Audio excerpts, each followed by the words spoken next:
Hi guys, and welcome back to the podcast. I'm your host Indira, and today I'm rejoined by Molly Canham. A lot of you are probably aware of Molly's past episode where she opened up to a really great extent on all things Red S and her journey.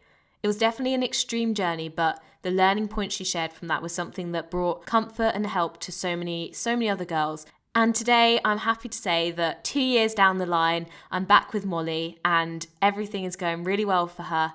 And in this episode, we catch up all things around her journey, what the past 2 years have been like, but also open up around some more general discussions on women's health in the sport and various other views and thoughts around all things running at the moment. Okay, as always, if you've been enjoying the show, please be sure to give it a rating as it helps bring credibility to the podcast so I can bring you guys the guests you want to hear from. Okay, let's get into this episode. Hi, Molly. How are you? And welcome back to the podcast. Hi. Oh, it's so nice to be back. Yeah, I'm really good, thank you. Yeah, no, great. That's really good to hear. And how's your week been so far? Um, yeah, it's been busy. It's been one of the busiest weeks so far. Honestly. Um, I've stayed busy throughout the weekend as well. So yeah, I'm just like waiting for that rest. Yeah, the non-stop cycle of life. You get on top of one thing and then something else comes along and it's just like running on a log jam. Oh, really? Seriously, this week has been that. But yeah, it's fine. It's nice to be fast paced sometimes. Yeah, definitely keeps things interesting. So, no chance for being bored. No, no, of course. So let's kind of, update everyone a little bit, kind of your current situation. Just, briefly, can you kind of give an overview of where you're at? What's the situation with running? What are you doing at the moment? So I've actually just moved, moved house actually. So I've moved from university back to home, and actually I'm in Redhill now, in Surrey. I've just started a new job, and I'm running alongside that. Um, I've got a new coaching set up, and I've also just joined a new club. So honestly, this year has been like the year of change for me. Massive changes from the last time I spoke to you, but all positive ones, all good ones. No, that's amazing to hear. Yeah, change is one of those things, it's different. It can take a bit of adaptation, but it's also where you get the opportunities for new things to come and yeah, new opportunities. So that sounds really, really exciting. Yeah. And okay, and so maybe like a couple of quick fire fun things to just, crack things off. First up, what is your favorite running shoe at the moment? Oh, okay. So the Asics Gel Nimbus, I'm doing like everything in them at the minute. I got recommended them after I had a gait test done at running shop. And honestly, like favorite running shoe ever. I couldn't recommend it more. Yeah, first time I've actually ever worn the Gel Nimbus, and definitely gonna buy them again. That's so interesting you say that actually, because I recently also got a pair of Asics. I have to say I didn't get on with that shoe, but I absolutely love them. I feel like Asics is the one right now. Oh yeah, it is 100%. Yeah. Okay. And if you had to pick an animal which best represents you, what would you choose and why? Gosh, oh my gosh. This is such a difficult one. You're making me think. Honestly, I saw funny on TikTok the other day. I saw like I think my boyfriend sent me one of this bear like coming out of like hibernation, and it's like hair was like everywhere. Honestly, that's me at the minute. Like that's actually me. Like as funny as it sounds, like I don't know. I've been super tired. Like yeah, I think that just represents me at the minute. Yeah. I mean, he's coming out of hibernation, so that's a big plus right there. Yeah, his like hair's all messed up. Like I actually feel like that right now. That's me. I mean, that sounds understandable. It sounds like as a lot has been going on. So, it seems only a natural response. Yeah, yeah. Okay, what's your current favorite post-run meal? That depends on the time of day, I think. So I'd say brunch is my favorite. So I think pancakes, anything kind of like sweet on the menu. I don't like savory pancakes. So yeah, just sweet. And then if it's like evening time, like I'll always get home and make myself some like salmon, potatoes, and veg just in the air fryer. Easiest thing ever, and it's so good. Oh, do you know what? That does sound quite efficient, actually. I've never used an air fryer myself, but are you a big fan? Yeah, honestly, like I don't have to like spend time cooking anymore. Like it's such a life hack. Get home from training and I'm like, I'm just gonna chuck that in the air fryer, get in the shower, and it's all done. That sounds pretty good. To be fair, I Yeah, think I'm like that with the microwave. Like you can literally make toast in a microwave, you know? can you? Yeah, yeah, yeah. Yeah, Oh, I'm not 100%. sure. I'm not sure I do that, honestly. Wait, my American friend did that, I think. She like heated it up in there. I was like, there's a toaster, but yeah. Yeah. Okay. Right. So let's kind of maybe talk things through. Do you want to sort of give a bit of a recap where you were maybe 2 years ago when we recorded the first episode? Maybe kind of a summary of the place you were in, both from a running perspective and also where you were at with your life. And so then we can sort of, look at the journey over the past 2 years.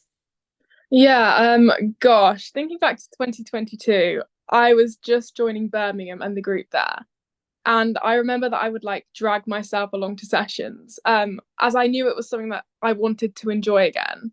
But yeah, it wasn't my favorite thing at the time. Um, it was a lot of being kind to myself. Like if I was tired from a lecture and I didn't want to run, I just wouldn't run. But equally, like if I ran in the morning and I wanted to run again in the evening, I would. So there was literally like no structure to my running routine at all. And I deliberately made that clear to everyone around me that I just didn't want any structure.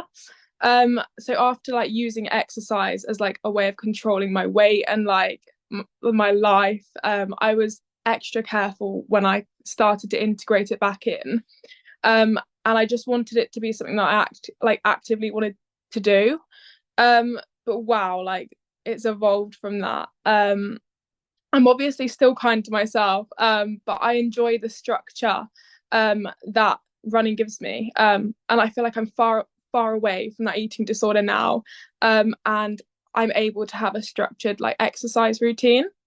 I think I just needed to build up from doing it like recreationally to thinking, wow, I actually want to be competitive again. So I just kind of waited for that realization, and that took me a while, honestly. But I let it build up healthily. Like I remember there was a coach at Birmingham who kept asking me to come along to sessions, and I was like, oh, not today, not today. I just went out with my friends instead. But now I love training with the group, and I'm really lucky to have an amazing coach. So that's where I'm at with my running. Um, gosh, my life in 2022, I was like going out all the time, partying. And now, like, I'm quite sad to say that my friends just went out to sports night the other night without me for like the first time. I had major FOMO, but I had to get up for work the next day. Yeah, that's where my life is at. I'm in a full-time job, and I really enjoy the structure. So yeah. Yeah, definitely. No, that's really great to hear. And yeah, I think there are a lot of parallels that can be drawn from kind of the success and structure of running and competing in the workplace, especially in sort of a corporate environment, as well. And yeah, I think, something that's really key is how you talk about giving it the time that it required and coming back and like making sure you're enjoying it. I think that's something that a lot of people do struggle with as well. So, can you talk a bit around how you sort of resisted maybe wanting to jump the gun and kind of kept on your own track? So I just knew that I didn't really want to be going to all these sessions. Like I just in my head I was like, that's too much for me. And I'm glad that I had that kind of realization because a lot of my friends would go to every session. So I just kind of kept myself away from it all the time. So I don't think I even had a gym membership at uni. No, I didn't. So I just, yeah, just went about my own day. A lot of my friends in first year weren't from athletics. So it was kind of quite easy to not associate it with myself all the time. Yeah, no, definitely. I think you make a great point there as well. Change obviously comes from within, but at the same time, sometimes if you just change the environment you're in, the ability to be different or have a kind of adopt a new mindset can be a lot easier as well. And I guess then if we sort of carry on that narrative, at what point would you say you kind of suddenly felt that, do you know what? Yeah, I want in again. Get me back into this running world. I think it was Bucks. Bucks 2022. 2022? No, 2023, Bucks 2023. I remember I just went into that race and I don't think anyone expected that much of me. I ran the B race. I think I came like 111th. And I think I was super proud of that because I hadn't really done any training. I joined in the odd few sessions. But yeah, it just kind of made me think I really enjoy racing. I really enjoy being competitive. And I think I want to kind of go back to like competition again. Because I remember joking around with my friends and we were like, oh, there's no worse feeling than being on the start line. And I feel like it took me a few times of getting to the start line to actually realize that I kind of miss that feeling. So it took me a while. Yeah, no, definitely. I think, these things do come out on the wash and it is important to give them the proper time. And yeah, when you feel that drive come back, then that's the time to go. I guess as well, you also mentioned kind of your past eating disorder being behind you now. Would you say that then you're 100% fully recovered from that, or have you ever had any moments where you've maybe felt almost a relapse coming or anything like that? Like, don't get me wrong, I was told by a doctor when I was like in the depths of it that it was never going to fully go. And yeah, I do feel like sometimes if I'm having a bad day, I will have the thoughts, but I don't act on them. I think that's the difference. And that was the major difference that they kind of drilled into me when I was in recovery was you can still have those thoughts from time to time. Like I don't have them every single day, or even like once a week sometimes. It's like it comes on because I don't know, because of stress, tiredness, but you just don't act on those thoughts is what I've kind of learned. Yeah, there's always going to be a part of me that thinks back to that, but I'm quite far away from it now, and I kind of know that I never want that to happen again. So yeah, I think yeah. No, that's really positive to hear. And I think, you make an excellent point there that it is okay to have these thoughts or these thoughts will come. And that applies to a whole host of challenges within life. But it's the actions that you ultimately act on, I suppose, that Yeah, that actually are what's significant and that you do have control over. So no, yeah. that's yeah, such a good point. I think habits as well. Like, for example, in my house right now, the two other girls don't have breakfast. And oh my gosh, old me would have been like, if they're not having breakfast, I won't kind of thing. I'll take that as the excuse not to. But it's like a habit. Like I'm the one that gets up early, has breakfast. Like I make time for breakfast, lunch, dinner. Like I don't think you'll ever catch me on a day where I haven't had three meals. Like it's a built-in habit. Um, yeah, Yeah, no, that's so positive to hear. And it definitely is difficult sometimes when you're in certain environments, and especially in this kind of world, I think, when there's social media as well, because you can be bombarded by one very small area of things or people or ideas, but it's not representative of everything. no, I agree. And you know what? It's my pet hate at the minute is like what I eat in a day is on social media. They're everywhere. And it just I don't know. I feel like there's a lot of young people watching that. Um, I remember they were around when I was unwell as well. A lot of like young people watching that and unable to kind of think for themselves. Like if this person's eating this, then that's what I should do. And I know they come attached with like a disclaimer and stuff, but honestly, like they just don't help. um, yeah, I don't think they promote kind of healthy habits. Like that thing's healthy for one person to eat, but is it really I just don't think it's healthy to publish it all out there. Like recipes cool, but like a whole day of eating is just like my pet hate. No, definitely. I'm completely with you there. It is a very strange concept. And I mean, unless you're actually a robot, I'm pretty sure everyone eats quite differently as the day goes on. But it's also, I guess the question is you always want to ask yourself, why is someone putting this content out there? What is their underlying aim or motive and why are they really sharing this? Because it is a bit of a bizarre thing, to be honest. Oh, it is. And do you know what? Like, I just feel like it can promote unhealthy habits.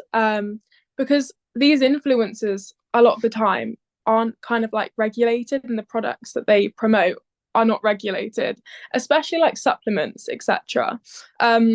Yeah, that's a whole different topic, but that annoys me as well.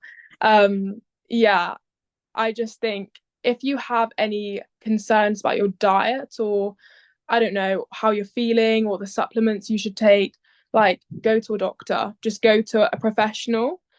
Because some of these Instagram nutritionists just they don't have a degree. They're just not. Yeah, it's not great. Yeah, no, 100%.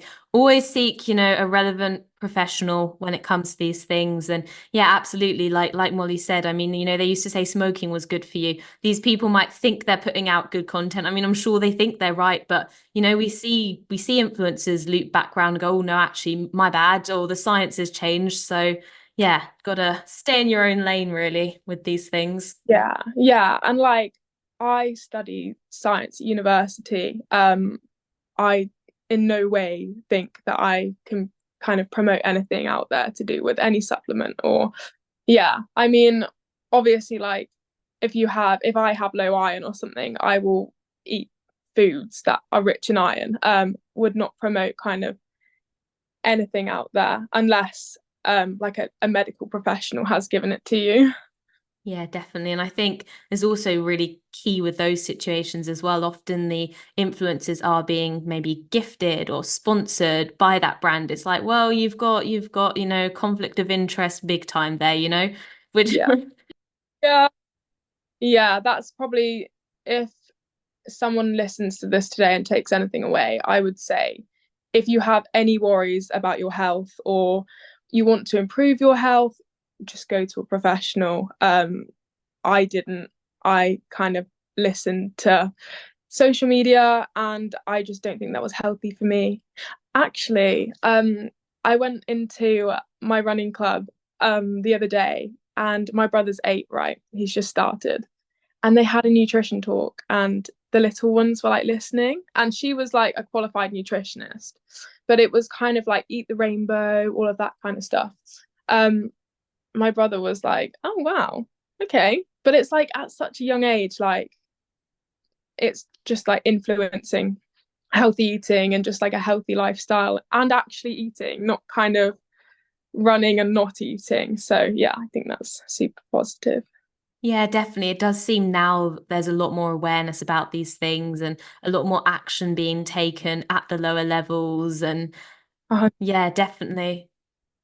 I guess even on that note, to some extent, to be honest, I mean, a lot of the people who are still maybe in power or giving out advice within the sporting world are the same people who are giving that same advice, 10 years ago when the advice was maybe not as effective. So yeah. Yeah, I know, I agree with that. Okay. And so, we've branched a little bit on kind of some really important topics, but to take it back to your kind of current setup now, I mean, obviously there's the new job, the new coach, the new coaching setup. Do you want to talk us through maybe how everything came about? Yeah, of course. So I was just training up in Exeter with I think with my mum. She took me training and I remember just thinking I really want to get good again, but I just don't know how to do it. And like I don't want to be self-coached because yeah, that's not going to end well. I don't think. Because I'm kind of in that period of time where I do need a lot of help and like support and tailored training. Um, and a lot of the time when I went training on Tuesdays, Gavin would be there, Gavin Pavey. And like I'd always seen him and Joe around the track, always said hi. They were like friendly faces, but I just approached them and asked if they could help me out. Um, and honestly just joined the group from there. Yeah. No, that sounds really positive. And you mentioned there kind of being in a phase where you want, tailored training, maybe a bit more help and support. Is there any particular reason for that, or anything in particular that you're looking for in terms of that support and tailored training? Honestly, I just wanted like training that was going to prevent injury. Also the right amount of training. That was something that I really struggled to kind of get right. Is that I always have this mindset that I can do more. I'm like, oh, I'll just do an extra rep, when in fact, like that's not healthy a lot of the time. But also because I'd come away from running for a few years, I actually kind of forgot what the sessions were and what they were like. And I was also a bit bored of like training alone. So I just needed that, just to train with other people as well. Yeah, definitely. It does reach a point where you just want a group. And I mean, I'm no psychiatrist, but I am unofficially diagnosing you with overachiever syndrome. So Yeah, yeah, that's something that perfectionism is something that I have always had since I was a child. And like it can be the greatest blessing, but also like a massive like curse at the same time. yeah, definitely. I really live by the principle that like the higher the highs, the lower the lows, like everything's got to even out. So if you've got those incredible benefits, the ability to have that amount of drive, hard work, determination, commitment, then it also comes with a bit of a negative fallout side when that becomes too much. Yeah, it's just like learning how to control it, which I think I've done over the past few years. Yeah, it's been like a massive learning curve in every single aspect of my life. And I feel like I'm more in control of like those massive highs, but like the low lows. Like, yeah, I feel like I'm way more in control, which is so nice. Definitely. It's always nice to come from a place of control for sure. And let's sort of talk on perfectionism, because that is something that I think a lot of athletes do relate to. Yeah. In terms of that journey, can you walk us through maybe some of the realizations you've had and things that have maybe changed your mindset around it? Yeah, of course. So I was like a massive like perfectionist about all my training being absolutely perfect. Like perfect, perfect, perfect. Every session I had to be hitting the exact rep times, otherwise I'd be like super upset. And I actually think that my boyfriend's helped me with this. He runs as well, and he's like, yeah, sometimes you got to get through a session. Like you got to get through a session. But I was like going into these sessions like dreading them, because I was like, oh gosh, like if I don't hit that 30-second 200, like I'm gonna feel awful. But yeah, like that's the perks of training in a group as well. Like it's like less pressure. And also like just kind of adopting that mindset that my boyfriend has. I just feel so much more chill about it now, which is really nice. So that's definitely one of the things that I've kind of gotten over in this journey. I think that's a massive thing, because I use red sessions sometimes. Yeah, understandably. I mean, when you've put that sort of pressure on it and the satisfaction's coming from the achievement of times, that does place a lot of pressure on something which, isn't always super easy to control. And how do you approach kind of split times now? Do you check your watch, or what goes through your head when you're running a rep and seeing the splits? Honestly, I'm still not like the biggest fan of them. But I've kind of like learned to accept them. If it's not an amazing split, but I'm feeling like super tired that day, like I'm not hard on myself. Like sometimes it's a tick a box exercise, in my opinion. For example, like if I'm on my period that week, like I remember being like super annoyed after one session because I was like, oh, didn't hit the times that I wanted to, and I felt slow. And yeah, I just had a talk with my coach, and he was like, it's kind of like, expected. Like a lot of females get it, but it's just not spoken about. Like you don't go into a training session like, oh, I'm on my period this week, like I'm not gonna feel good. Actually, me and my friends do, but it's not like I guess it's not like a generalized thing. Oh, I know. I think there's something there. I think like the week before, so many people talk about that being the nightmare. But once you're on it, uh, it's for the most part okay. yeah, yeah, I think I've kind of struggled with like, I don't know, like training around my period. I wasn't like doing it well, I don't think. It's been a learning curve there too, honestly. Like going to the gym, for example, I've just realized I can't do the same kinds of weights I can when I'm not on my period.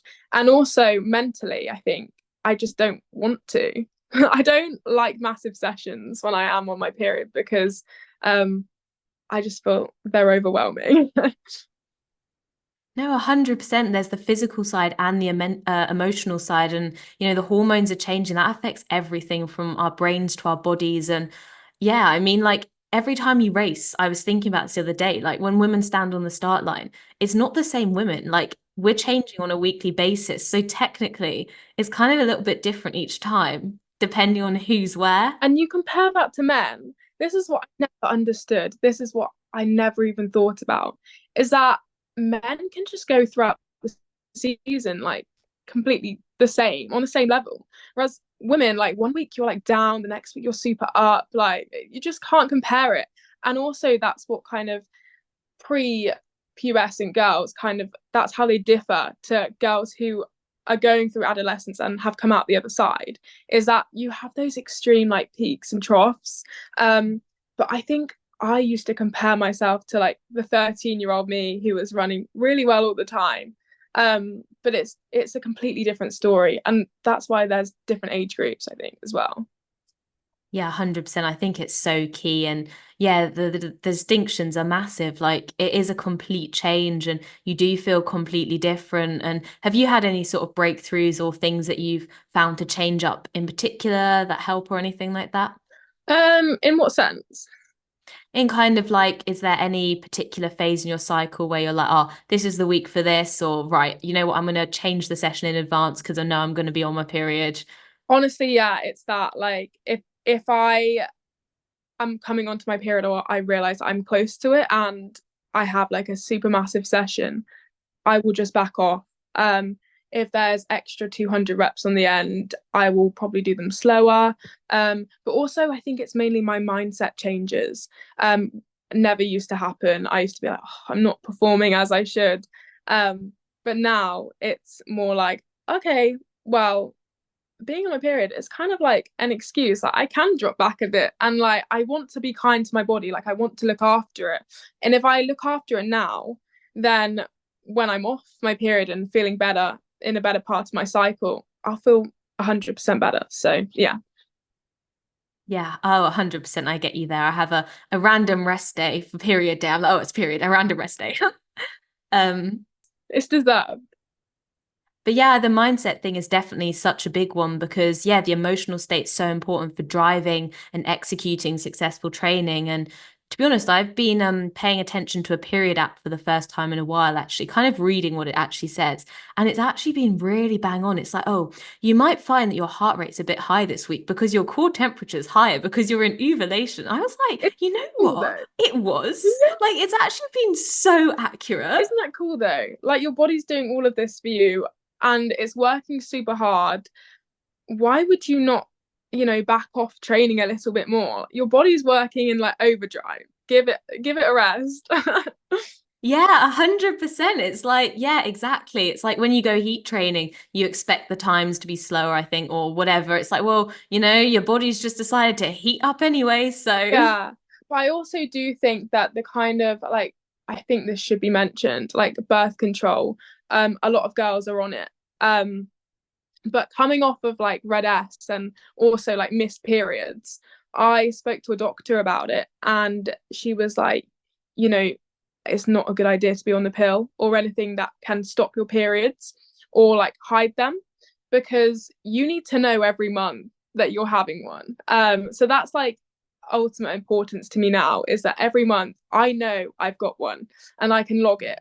Whereas there's certain like methods of birth control. Like I know there's the hormonal coil, um, like that kind of mask it. And for me, like it was so important. Like I can't have that. I want to know when it is, even if it's like unpleasant. I need to know. Yeah, no, 100%. And actually, it's interesting. I think you mentioned there as well, some of the latest research, and don't quote me on this, seems to be coming out that you can still be having a monthly bleed, but without actually properly like having, Oh, ovulation. yeah, Yeah, exactly. yeah, no, seriously. Any girl that is even running, I think, should look into like birth control methods because, it's super important. And honestly, like, I remember I had a chat with my doctor about it, and she chatted to me about it for like half an hour. I was like, thank you. But you need to know. Like, you really do for your own health. Like, it's just super important. Yeah, 100%. No, that's really great to hear that you had a doctor who would talk for 30 minutes about it. I mean, it can be so hit and miss. Yeah, no, no, it can be. But I feel like if you know you need that information, you need to just go and actively seek it out. There's kind of websites online, obviously find a good one, like an NHS website or something. You can look, tells you like the pro and the con for every kind of birth control. Um, yeah, just even starting at a place like that, if you're thinking about going on it. Yeah. Yeah, no, 100%. Definitely really important stuff. And while we're kind of on the more female specific area, may as well carry along these lines. Let's talk about sports bras. It kind of hit me the other day. I was like, do you know what? Like all these new shoes are coming out. We've got carbon, blah, blah, blah. I'm like, where's the advances in the sports bras? Like, I'm sorry, but this is just ridiculous. Like, Yeah. you know? Yeah, I mean, honestly, I haven't bought a new sports bra in a while. Um, I'm not like a pro on them, honestly. I use the ones that I've had since I was like 18 or something sometimes. But yeah, I've heard the Lululemon ones are really good. I really want one of those. Next time I get paid, I'm going to go and get one of those. Nice. Yeah, Yeah, 100%. It makes a yeah. difference. What's your favorite style of sports bra for racing and training? And what is it? The Nike Indie? You know the one with the like thin strap, like that one. I don't know what it's called. Honestly, I have no clue what it's called. But the one with like the thin strap by Nike, love it. And you can hide it underneath if you're wearing like a crop top, you can't see it. Oh yeah, yeah, perfect. Yeah, sometimes you don't want too many straps going No, on. no, no, you don't. Okay, amazing. Okay, so we've kind of taken a nice little female specific detour over there. Let's bring it back to kind of the situation that you're in now. So, what's the new club you've just joined, and how's that working with kind of your situation with being coached by Gavin? So I joined Belgrave, and honestly, I've been at Belgrave for like 2 weeks now, so it hasn't been long. I had a discussion with Gavin, and he was like, "It's fine. It doesn't matter what club you're in." But it was important for me to join a club where they did allow me to do my own sessions from time to time. That was like something that was a non-negotiable. So yeah, that was exactly what Belgrave kind of gave me. Perfect. No, that's really great to hear. And it seems to be sort of the club to be at for the kind of London area Yeah. at the moment. Yeah, I have to travel like half an hour to get there, which isn't ideal. But I go on the train and it's quite nice. I work from home on Tuesdays, so I just go straight after that. Oh, okay, yeah, no, that's quite nice. And, half an hour is, is kind of acceptable enough. Yeah, and like I haven't completely come away from Exeter, by the way. Just to make that clear, like their second claim, love Exeter, will always have a special place in my heart because I've been competing for them for like 10 years. It's been, yeah. But I just thought, it would be quite nice to trial out a team that has a really, really strong women's team. Yeah, I just want to get involved in some of the bigger races this year. Yeah. Is there anything in particular that you're kind of aiming for over the upcoming year? I think it's just about building up, especially this cross country season. I really wanted to have access to some good races, like the Surrey League, I've heard is quite good. Also, just like relays and everything, just fun things. I just want to have fun whilst building up to a decent mileage. And I just honestly want to be prepared for next track season and onwards from there. I have big goals, but I've had this chat with Gavin. They're not going to come straight away. And I've realized that it's kind of fun building it all up, to be honest. Yeah, definitely. I think when you adjust the mindset and kind of prepare yourself for a maybe slightly longer ride, you can definitely take a bit of the pressure off and enjoy the process. Yeah, like that's exactly what I'm doing right now, just enjoying the process, meeting so many people in the sport that I've never met before. Because I feel like when you get to a senior level, you meet all these people that have just come into the sport, and it's super nice. Especially at Belgrave, I feel like they have a really big women's team. They had like a women's meeting the other day, and I thought, wow, I've never had this. This is kind of nice. No, that sounds really cool. And what's a women's meeting kind of entail? Oh, they had like coffee and like croissants, and just had a chat about what they kind of want to get out of the season. Just kind of, um, yeah, I think it's just a lot of if you have any issues, just come to us, which is yeah, super nice. That's really great to hear. And I guess in terms of training at the moment, where would you say you're at? You currently are, compared to where you're sort of hoping to be. How long do you think the journey's roughly going to take, and what are the sort of time frames? Honestly, I feel like this track season has been really positive for me. It wasn't the longest season because I picked up a bit of an Achilles niggle towards the end. But to be honest, I was super proud of myself. I did a few races, a few track races. I was super nervous about them for some reason. So this season, this track season, my goal was just to kind of start getting some decent times. This cross season, I'd like to build on that. And then hopefully next track season, build on that even more, and we'll see what happens. Yeah. No, definitely. I mean, this was your first track season in a little while, and how did it feel to be back on track? Gosh, I was so nervous. For my first race back, I was so nervous. I don't think I told anyone. Like I just picked a low key race, a mile race in Exeter.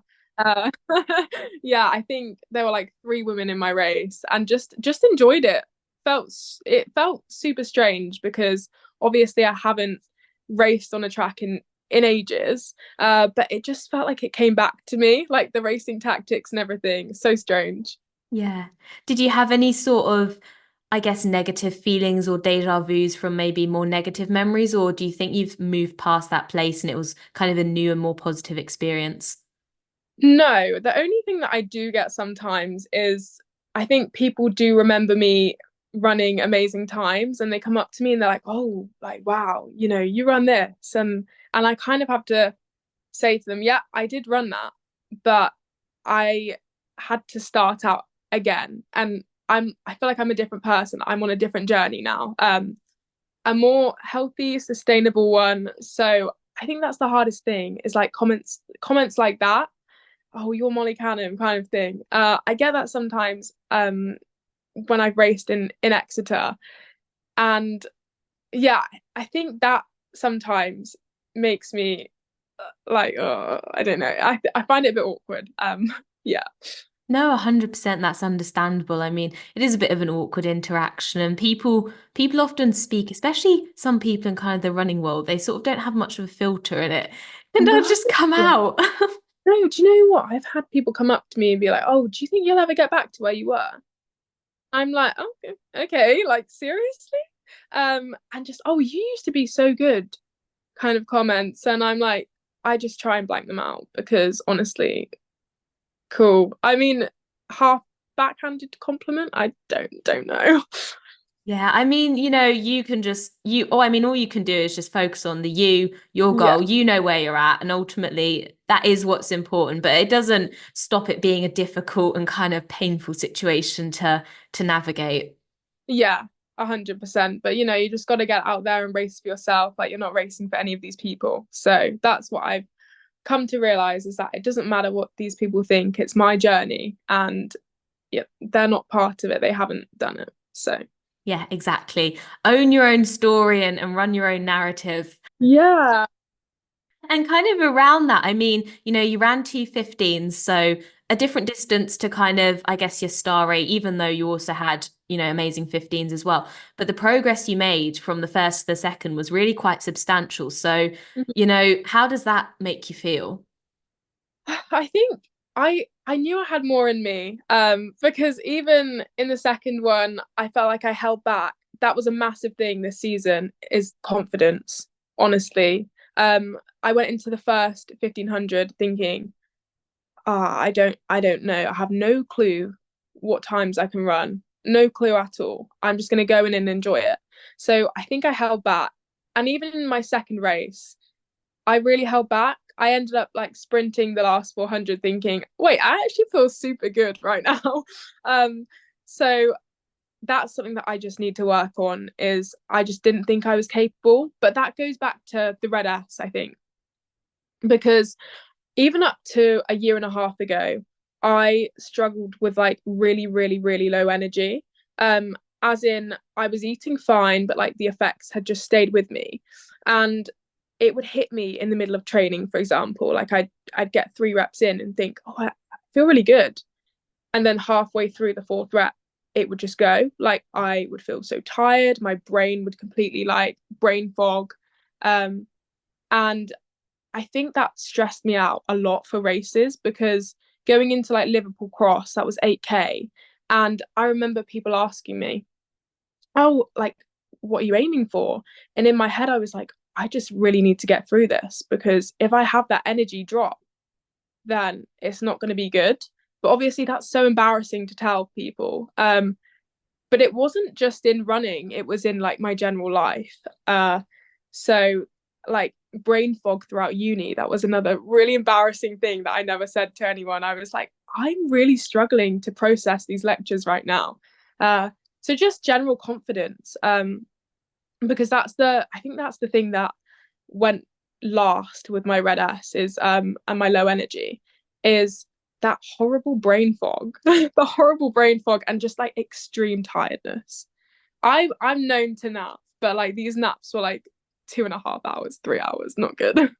That is beyond the 20-minute power nap for sure. Yeah. Yeah. That's so interesting that you speak about that. And you use the word embarrassing, but actually I think maybe empowering is a valid substitute in that respect, because Red S would have changed your hormones. And I Mhm. had a conversation with someone, and they were saying that the specialist they'd seen did say to them, look, it's going to take you like 3 years to recover from this realistically. And I think people maybe undersell how long this can actually impact you for going forwards, even when you are doing all the right things. Yeah, and that's something that, if I ever have a bad day and don't want to eat or make dinner, I'm like, gosh, I don't want that. I just don't want that again. Like that's my main motivation is that's awful. And like even the brain fog at uni, for example, that I just mentioned, I found that so hard and so embarrassing. Like I would never tell my friends. I would come back home after a lecture and have to catch up for probably like 3 hours afterwards for a 1 hour lecture. It would take me so long. I feel like that's finally gone, which is so good because it was there for A levels as well, all throughout until probably this year. So the effects are super long lasting and you just don't even realize. Yeah, no, I'm so glad to hear that, that's lifted for you, because that is really difficult. And it's the emotional drain and the physical drain, even just having to take time out and do everything and not be able to tell other people about it as well is a really difficult position to be in. Yeah, and a lot of people at uni, for example, even at work now, I say, like I am an advocate for Red S awareness, like all of that. Like I had Red S. A lot of people don't know what it is. So it's like it's hard to explain. And I think that's why I found it embarrassing at university, is because I didn't really want to bring up the whole story to people. So I just didn't speak about it. I just went home and did my lectures for 3 hours afterwards. Not very nice. Yeah, definitely not. Definitely a really challenging time. But, Mhm. I'm sure having gone through that process and done that, you will have come out a stronger person with a set of skills that will stand you in good stead for life going forwards. And hopefully life will be easier with a little less fog in the brain. Actually, like this year at work, I'm like, I feel so on top of things. It's so nice and refreshing. Yeah, no, that's really, really great to hear. And, also it does look like finally things are kind of clicked back around for you. And Mhm. it should be sort of a onwards and upwards, or maybe we should say downwards kind of Yeah, yeah. escalation now. Yeah, because I feel like when you know that you want to recover and actively try, um, just that mental strength and resilience that you get from that. Like, I just felt, yeah, super good after I had come out the other end.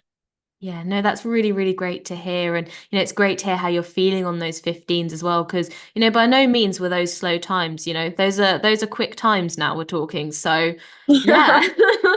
Oh, yeah, will improve, but yeah. Of course. And, you've done some 15s this season just gone. Yeah. When do you think, or if at all, do you think you'll go back towards the eight? Or, what's your thoughts around that? So I wasn't sure because we were aiming towards the 8 this year, but I just picked up quite a few niggles, and I think it's like I was wearing track spikes again for like the first time in years, and I also picked some like quite aggressive ones. The Nike Zoom Fly, is that? You know the ones with the bubble, the ones with the bubble. Oh my gosh, they like force you up onto your toes. And I remember I ran 1:1500 in them, and I was like, my Achilles feels awful right now. Um, yeah, yeah, I just don't think I was ready for that. So we'll see. I'm in the gym at the minute, just doing bits and pieces, like just trying to strengthen. And I just need to get a good period of time where I'm doing that before I actually go back to eights, I think. So this season just wasn't the one for eights. Yeah, yeah, yeah, yeah. I mean, yeah, it's a lot of force through the ground and spikes, especially with some bubbling. By no means a natural foot position, I would assume. No, no. And actually, a kind of follow up around that whole thing. How do you feel now running, as a recovered, healthy person compared to maybe how you were feeling before? Oh, so much better. So much better. And I feel like because I can compare it to that, I'm like, wow, I feel so lucky to go out and do an easy run now. Because I've spent so many hours on the bike, on the cross trainer. They're so boring. They're so boring. So when I actually get to go out for like a run, a long run with my friends, it's like the best thing ever. I just really appreciate it. And I feel like that's kind of where I've got my love for running back is I've spent so long doing cross training. It's like it's just so boring. I like running and having a chat. Yeah, no, that's so great. And yeah, I mean, I guess that is the thing when you go through tough times, it genuinely does make the good times, Yeah. relatively better. Yeah. And you get to reap the rewards for kind of the hard work you put into the recovery process as well. Yeah. Yeah. Like I know it's taken me so much effort and it's taken so long to get here. So to go on an easy run and go to a cafe after, that's what I've kind of wanted for ages and feel good. I don't feel like I want to go nap straight away. It's just like a new lease of life. Yeah, no, that's so great to hear. And I guess of course, you've started work and you've got a full-time job and by no means is it a kind of easygoing type of job, you've gone straight in at the deep end. I kind of, yeah, I signed myself up for that. I signed that, but it's genuinely something that I find really interesting. So, I really want to just do both for a bit. Yeah, no, definitely. And how have you found kind of transitioning from being a uni student to working and then, trying to sort of put a bit more time into training as well? How's that balance been going? I mean, it's been a month and I'm actually on placement, so it's not like I'm going to stay there forever. I mean, I'm going to apply to the grad scheme because they hire internally, I think. So that would be nice. But yeah, I think it's hard to tell. It's been quite hard because one of my integrated masters projects is due in November and it's meant to be on my job. And I kind of walked straight into work and I was like, "Hi, can you help me, please? Because I need to start like now." So I've had to, it's been pretty full on. But the running has just been an escape from that. I really enjoy work, and a lot of people at my work are really like healthy and love going on runs, all of that. So it's like very encouraged. Yeah, no, that's really great to hear. And I definitely do think there's quite a shift in, I guess, the workplace, maybe in terms of what people are demanding in terms of work-life balance and health. Because I would say I've had a very similar experience as well. I mean, there's a, really great gym downstairs. People are taking time off for their, quick go for a swim in the middle of the day type of thing. You know what I said to one of my bosses, because we have a gym at work, and I think it was like 2 o'clock, and we flexi work at work, so it's really nice that I can get in a bit earlier and leave um a bit earlier as well. But yeah, I kind of left and went down to the gym just to do some like Achilles exercises for half an hour, because I was just sat at my desk not doing anything. And I said to my manager, yeah, it's just quite nice to, if I'm like procrastinating, just bring myself away from that. And she was like, yeah, that's really encouraged. So I love that. Yeah, no, that's really great to hear. And do you think then when you do go back to uni, I mean, how many years have you got post finishing placement and So this year I'm doing my integrated masters, and then next year I go back for my third year. So it's like switched around. So I'm nearly done. I'm quite excited to be done, actually. I'm quite excited to go into the workplace. Um, yeah, the last year of uni I think is going to be difficult because a lot of my friends will have gone, but it's fine. That's a year away. I mean, there can be pros and cons there. There's always new people, but also Yeah, there could be a lot of time with the disc. So maybe less friends might make it easier to come out with the results you want. yeah, but I do feel like with the disc, like this, like I've already discovered, like through my placement and through the stuff I've learned in it, I've actually discovered that, I really love the area that I work in. So I'm in oncology right now. And I just find it super interesting. Just learning all about the drugs, and yeah, just something that I never kind of looked into. But now it's just like my life. So No, that sounds so positive. And would you say that any of the experiences you've had through running, or maybe some of the skills and mindsets that you've had from running, are things that you've been able to take with you in the workplace and maybe found more success and enjoyment than perhaps you would have done without running having been in your life? yeah, no, 100%. And I think my experiences of running and that I have from running um, have really enhanced my interview and my application for the job. I think they said, I think it gives you a kind of depth to your job applications instead of just saying, I study, that's all. I think it's really helped me out. Oh no, that's, yeah, really good to hear. And I guess now if we kind of look more to sort of the future and then kind of go towards wrapping things off a bit, what would you say are kind of your aims going forwards then in terms of running overall, maybe sort of, very long term? Very long term, I mean, it would be super nice to compete for Great Britain again. It would be like a dream. um, it's just about building up to that and doing it properly. And yeah, I think that's my main goal. I don't have any time goals right now. I honestly just want to build it up and kind of see what happens. But long-term goals, I think I'd love to run at a high level, but also to have a job as well. I really enjoy my job right now, and I really enjoy the balance that I have. We'll see what happens. Yeah, no, definitely that sounds really good. And I think it's nice not to put sort of any time pressures on things in particular. And, you had the talent, I don't think talent ever really goes away, to be honest. I think it can just get a little bit, maybe lost or covered up for a while. But I agree with that 100%. Yeah. So, no, that'll be a really exciting kind of, I guess, moving forwards. And do you Yeah. see any potential challenges or any things, any areas of concern maybe in sort of building back up and going towards competing at a higher level again? Um, Honestly, I'm not sure. I'm not sure because when I was competing at a high level, I did really enjoy it. I think the pressure was something that I didn't like, but I feel like I'm in a completely different kind of headspace to then. So I don't really know. You know, I just want to take it as it comes.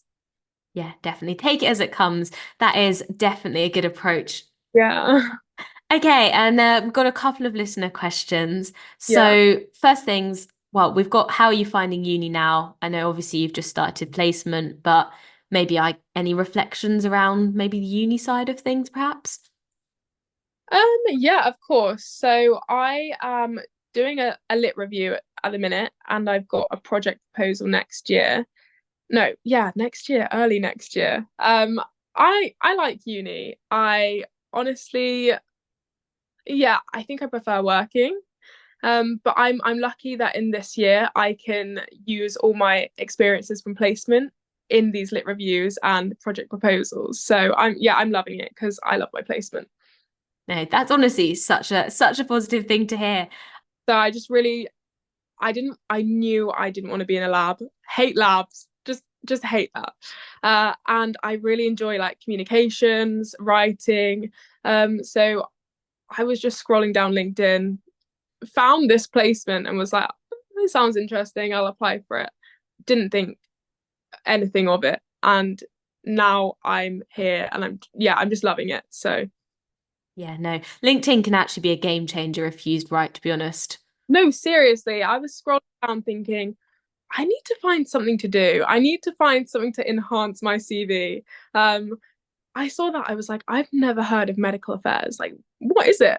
I kind of looked into it. And because I'd done like a cancer module, I knew I was really interested in it. So I applied. Yeah, and just didn't put any pressure into the application. Didn't apply to anything else because I was like, I don't know if I want to do a placement year. And yeah, got it. And I'm really grateful. Wow, no, I mean, yeah, clearly you were well suited to that to get it on the first kind of application.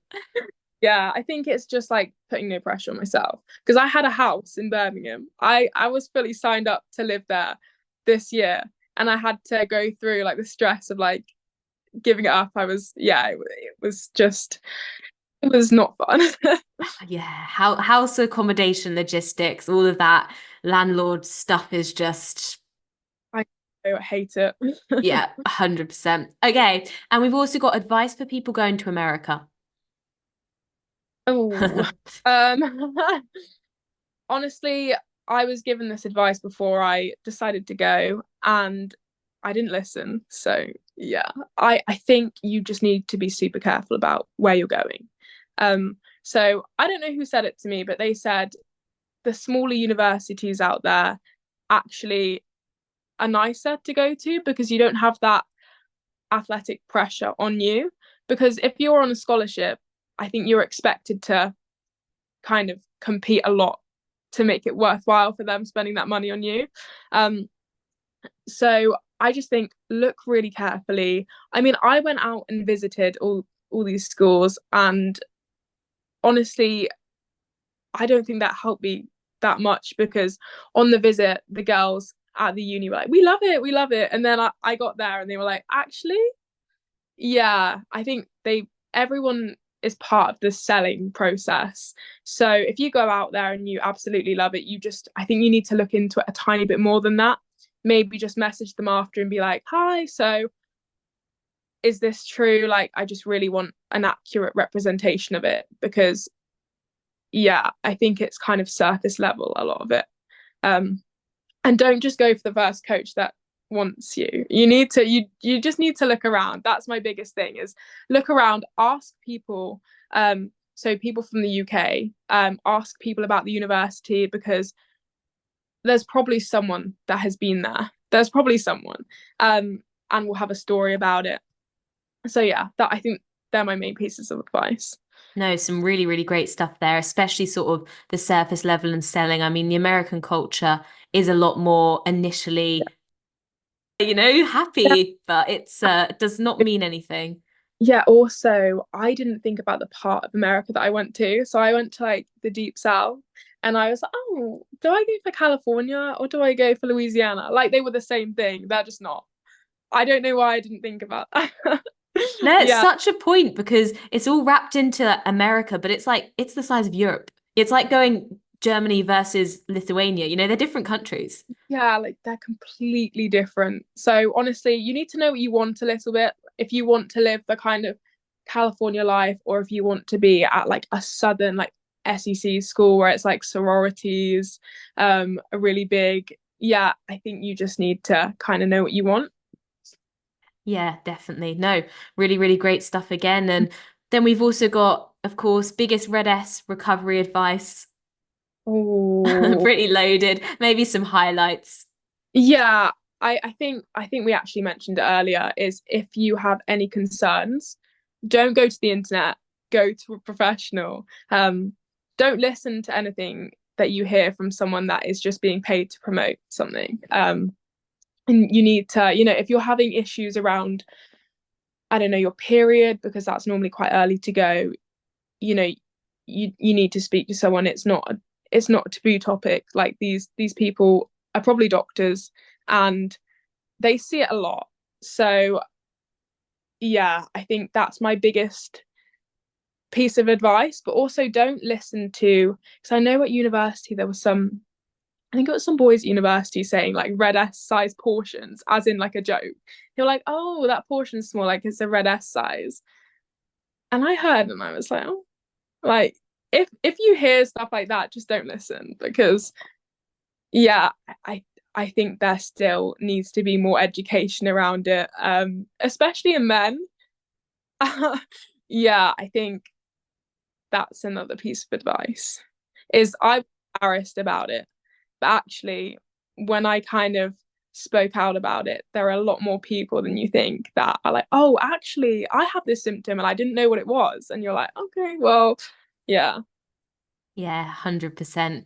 Definitely. I feel like that goes for almost anything as well. There's almost always more people who are affected than saying about it. And no one's going to be the one who really goes, oh, yeah, yeah, this.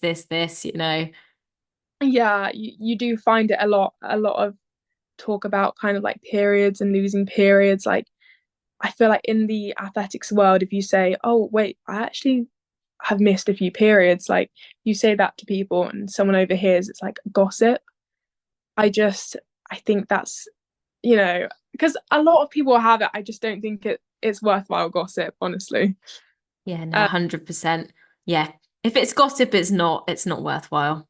no, and I think also if you get approached by anyone who says, I'm struggling, like I've lost my period, what do you think it is? It's kind of like you need to educate them if you kind of know what to do. So I've had a few people come up to me, and I'm not a doctor by any means, but all you can do is kind of signpost, like, go to your doctor, speak to someone, go to a nutritionist maybe if you don't want to go to a doctor.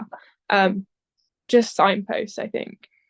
Yeah, definitely. I think that's a really great point you raised there about signposting, and that is the best thing you can do for someone. And on the flip side, if you see someone who, it does seem maybe that they are struggling, Yeah, what do you think, or, maybe going back to the time when you were suffering from it, a way that someone could sort of have approached you, or way that you would have kind of felt comfortable, maybe a fellow teammate sort of speaking to you about it? I think it's difficult because when someone is in that kind of low energy um state, it's hard to get through to them. So I know people would try and chat to me about it, and I was so ingrained in my habits. I was like, I'm doing everything right. Like I'm not listening to you. Like why would I listen to you? It's like super hard to get through to them. So I mean, it's quite a difficult one. I really do think it's a difficult one. But if there's someone in your group struggling and they just that they need help, maybe just speak to a coach or someone because It's just sometimes I knew, for me, like I personally thought I was on the right track even when I was beginning to race slower and run slower. And I mean, I had my mum there. I had a really good support system to kind of, they brought me off the track and they were like, you're not running anymore. Like, you can't run until, you're fueled. And they were there for the whole recovery process. It was, oh, have you got your milkshake there? Like, that's something that you need in coaching groups is, where's your milkshake? Have you got it? Like, you can't come to the session unless you brought something. Yeah, definitely. No, that's a great kind of approach to it, actually.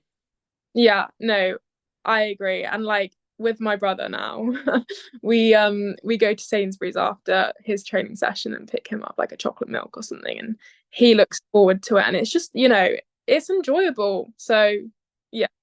Yeah, definitely. Okay, and so I guess if we just close off a couple of quick fire questions. Number one, work life, run life hack.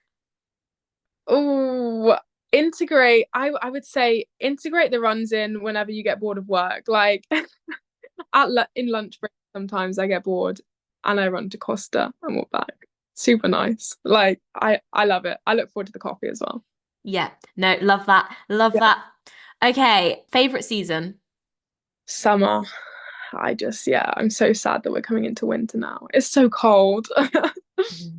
Yeah, Yeah. it does. It does hit a bit, doesn't it? You're too hot and then suddenly it gets cold. It's like, actually, change my mind now. The last few summer nights, I was like so sad. I was like, I know these are going to be the last few. So yeah. Yeah. Okay. Best thing about being red S free. Like I said, the brain fog's gone. I can actually like look at my work and process it and do it like in 5 minutes rather than 20. So yeah. Yeah, that's what we love to hear. Favorite training session? Oh, I don't know. I think I'm enjoying tempo at the minute. I Mm. had a 15-minute tempo the other day, and I really enjoyed it. But I do love a 200 session. So in the summer it's definitely that. But right now it's tempo. Fair enough. Yep, seasonal variety. That's what Yeah. we love to hear. Yeah. And finally, favorite place you visited recently? Ooh, this is a hard one. I went to Mallorca in the summer and I really liked it. Yeah. It's like kind of, but I just thought it was so pretty. Like I had never thought of going there before. I went with my boyfriend and it was just like lovely. That sounds amazing. Yeah. Okay, well, thank you so much for coming back on. It's really great to sort of loop back around, and it's great to see Yeah. that things are moving so positively, and I'm sure that'll only continue as time goes on. Oh, thank you for having me. No, no, absolute pleasure. Thanks for, sharing as always. It's nice to have a bit of a yap, honestly. Yeah. I've really enjoyed it. Thank you. No, definitely. No, great having you on. So that's it for today. Thanks for listening. I hope you enjoyed today's episode. If you did, be sure to rate, subscribe, and leave a review. This really helps to get the content out there. And I want to make this podcast the best possible for you. So go follow Fitter, Faster, Happier on Instagram. That's Fitter, Faster, Happier to leave your questions, comments, and feedback, and for updates and guest requests. All the best for the week ahead, guys. Run happy, live happy, be happy.